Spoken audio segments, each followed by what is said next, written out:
Assalamualaikum warahmatullahi wabarakatuh. Perkenalkan, nama saya Aisyah Farani Yusran dengan NIM O1A120060 dari kelas B. Di sini saya akan menjelaskan gangguan enzim pencernaan dan cara mengatasinya. Nah, sebelum itu kita harus mengetahui apa itu pencernaan.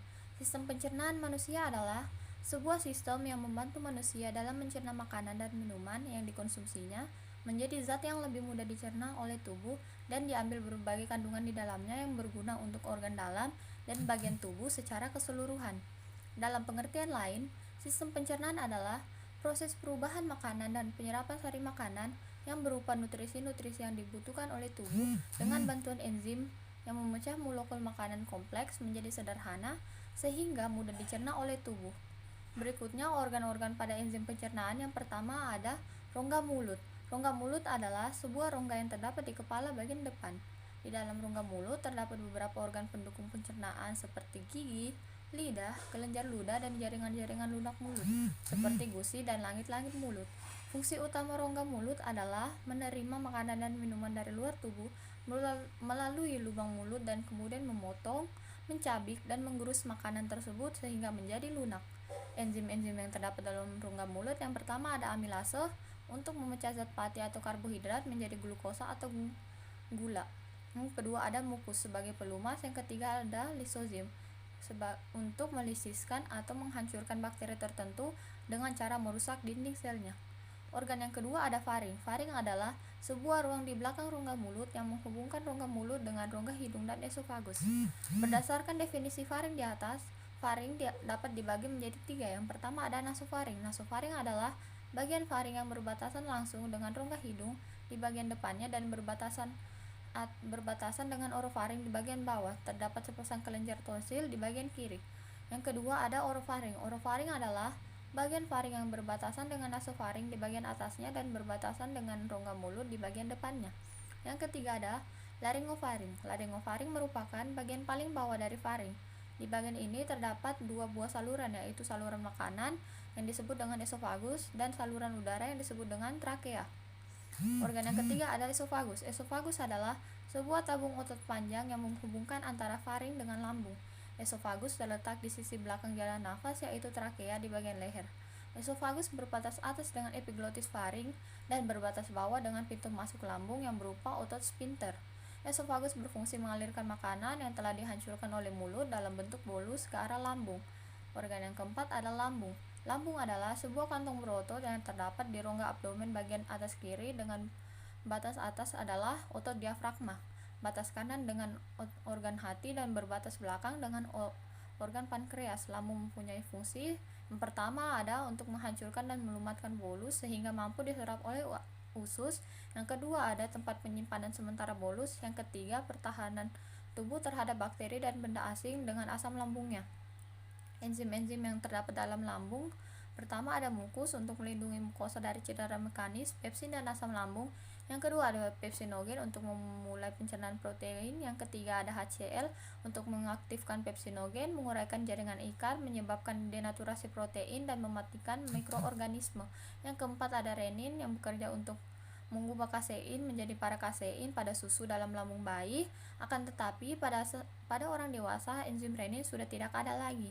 Lipase jumlahnya sedikit dalam lambung yang berfungsi sebagai pemecah lipid dalam lambung. Organ yang kelima ada hati. Hati adalah sebuah organ vital dalam sistem pencernaan yang mempunyai ukuran paling besar di rongga perut. Hepar terletak di sisi kanan dan tengah atas rongga abdomen, berbatas atas dengan otot diafragma, berbatas kiri dengan lambung, dan berbatas bawah dengan ginjal kanan, usus besar, kantung empedu, dan usus kecil duodenum. Organ yang keenam ada pankreas. Pankreas adalah organ pencernaan yang spesial karena pankreas termasuk di dalam dua sistem, yaitu sistem pencernaan dan sistem endokrin.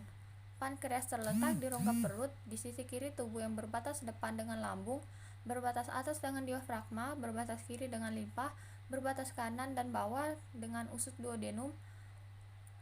Pankreas berhubungan dengan organ duodenum melalui sebuah saluran yang disebut dengan pancreatic duct atau ductus pancreaticus. Saluran ini berfungsi untuk mengalirkan getah pankreas yang berisi enzim dan hormon menuju duodenum.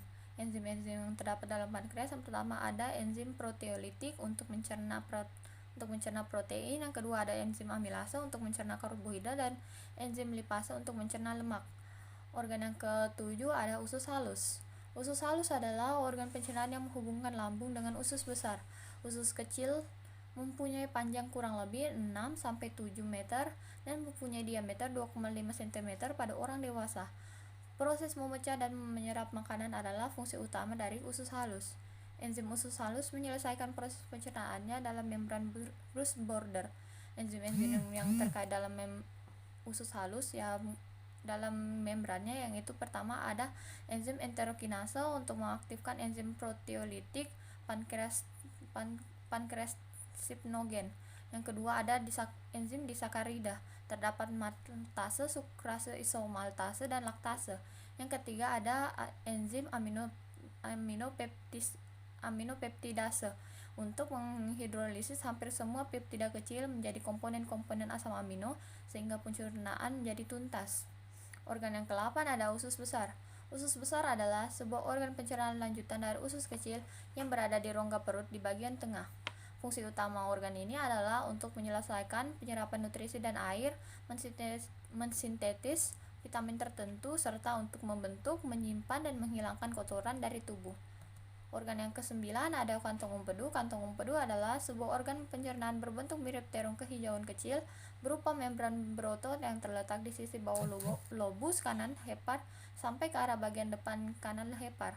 Kantong empedu mempunyai panjang kurang lebih 8-12 cm dan mempunyai kapasitas volume sekitar 60 ml.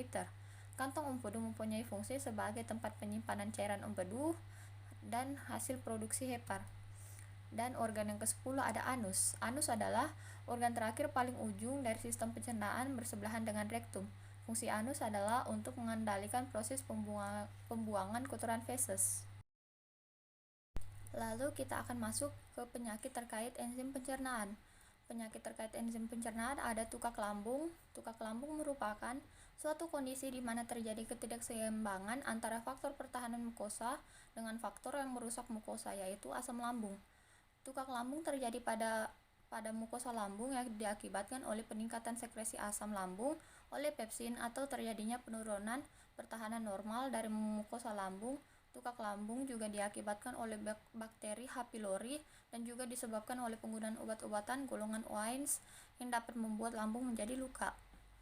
Untuk pengobatan dari tukak lambung meliputi yang pertama ada penurunan stres dan istirahat, penghentian rokok, dan yang terakhir ada modifikasi diet. Sekian dari saya, lebih dan kurangnya mohon dimaafkan. Wabillahi taufiq wal hidayah. Wassalamualaikum warahmatullahi wabarakatuh.